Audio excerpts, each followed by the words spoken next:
Okay, welcome to Telford Live. Dylan Harrison. You're standing in the Wrekin constituency for Labour.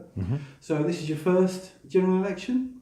As a candidate, yes, of course, yeah. Okay, so do you want to have a couple of minutes just to tell everybody about what you're standing for and what you think? So thanks, Andy. So I'm Dylan Harrison. I live in Newport and I'm the Labour candidate for the Wrekin on June the 8th. My offer to the voters of the Wrekin is that I'm a relentless NHS campaigner and I'm also a pledge to be a full-time constituency MP. I served for nearly 10 years on the board of Telford and Wrekin Clinical Commissioning Group.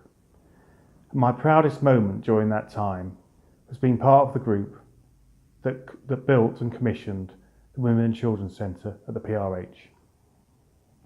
My belief when we built that new facility for the area was the future of the PRH would be secured for many years to come. Unfortunately, under this last 7 years of Tory-led government, the NHS has been in steep decline. Just before the election, Jeremy Hunt abandoned the 18 weeks referral to treatment target for the NHS. This means that thousands of people across Shropshire are now waiting in pain for operations which they don't know when they're going to get.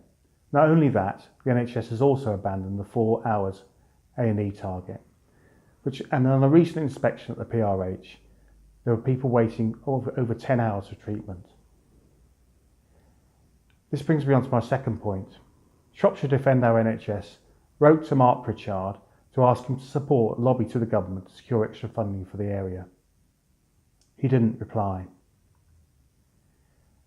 If elected, I'll be a relentless NHS campaigner and I'll also be a full-time MP for the Wrekin, working with local organisations to boost jobs, employment and prospects for young people in the area. I won't take any outside work. I won't take any all-expenses trips around the world. I'll be a visible local MP and I'll be campaigning to put the Wrekin on the map. So please vote Dylan Harrison, Labour candidate for the Wrekin on June the 8th. Thank you, Dylan. Can we just pick up on the health situation? Yeah. It's your specialist subject, I would imagine. So, I hope so. In an ideal world, what would you see for the Telford and the Wrekin PRH for the constituents? The PRH needs to be a fully functioning general hospital with an A&E unit serving its local community, as does Shrewsbury. There needs to be no divide between Telford and Shrewsbury. Shropshire is a huge county and it's incredibly diverse in its makeup demographically. I think the area though, the huge scale of the county, the largest inland county in the country, means that both hospitals are badly needed. So I will campaign to keep an A&E, a fully functioning A&E, no spin, it will be a fully functioning A&E unit and the maternity unit and all the specialities that exist here in Telford. Of course, we have to cooperate with Shrewsbury Hospital, but clearly both hospitals need an A&E unit. And there's no, I won't compromise on that. It's clearly, Telford's a growing town, rapidly growing, as we all know. Now has an ageing population as well as a lot of young people.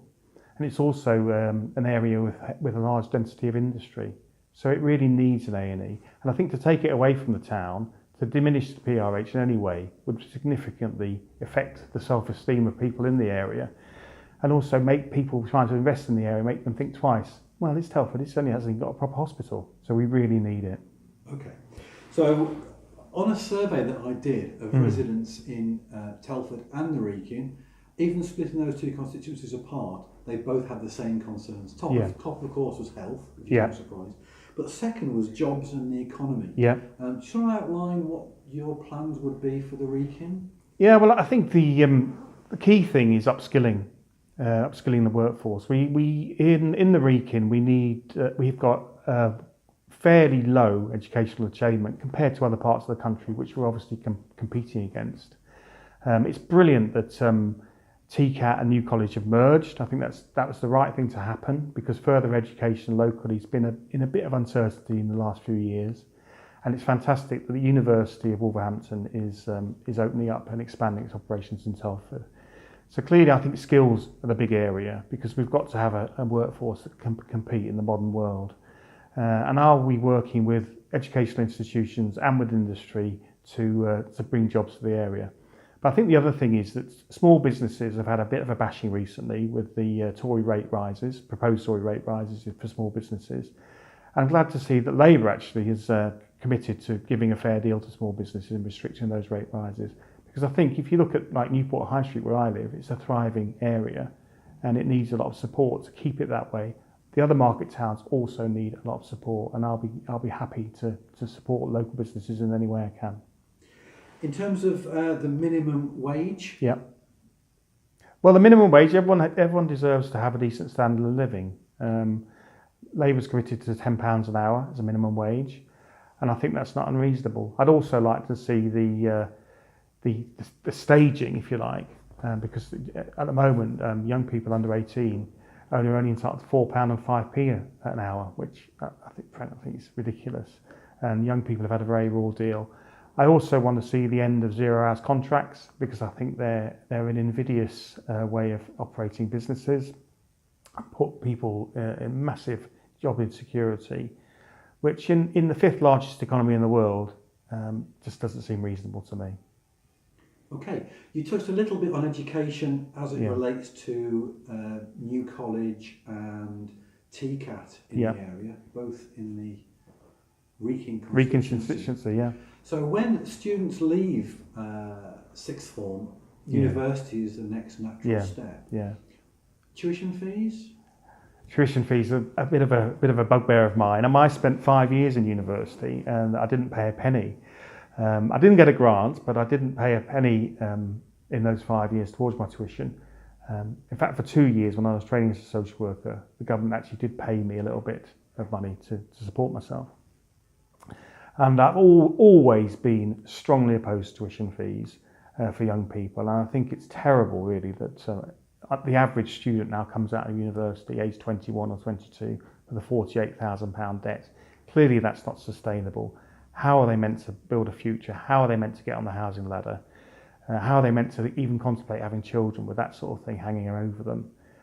So I've always been absolutely opposed to tuition fees, and it'll be, I'll be dancing a jig once they're got rid of. Okay, so you've obviously been out and about, knocking on doors, speaking to residents. What sort of reception have you had? Very friendly reception. I've been out in Newport, Hadley, Donington. I've even ventured into Lillishall the other day, and it's been really friendly, really positive. The government's not popular.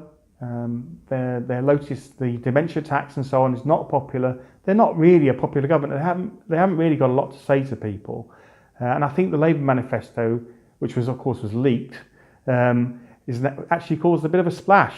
So it's been friendly. It's been better than 2015, and we're optimistic. Okay. So in the Wrekin where you're standing, what would you say were the challenges that lie ahead? For the campaign or for the area? For the area. I think skills is a big one. Coping with development and housing. I think keeping the hospital is obviously the massive issue. Looking after our older people as we get, we've got it's an interesting area, the Wrekin, is it? Huge geographical area, very diverse. But clearly there's a lot of, even in Telford, there's now an ageing population, and social care needs massive investment because families aren't there to provide that care, and people are living longer. So those to me are the big challenges. Okay. So Dylan Harrison, thank you very much for coming along today. We shall see you on June the 8th. Indeed. At the count. Indeed. Best Looking forward to it. And thanks for coming along. Thanks. Thank you.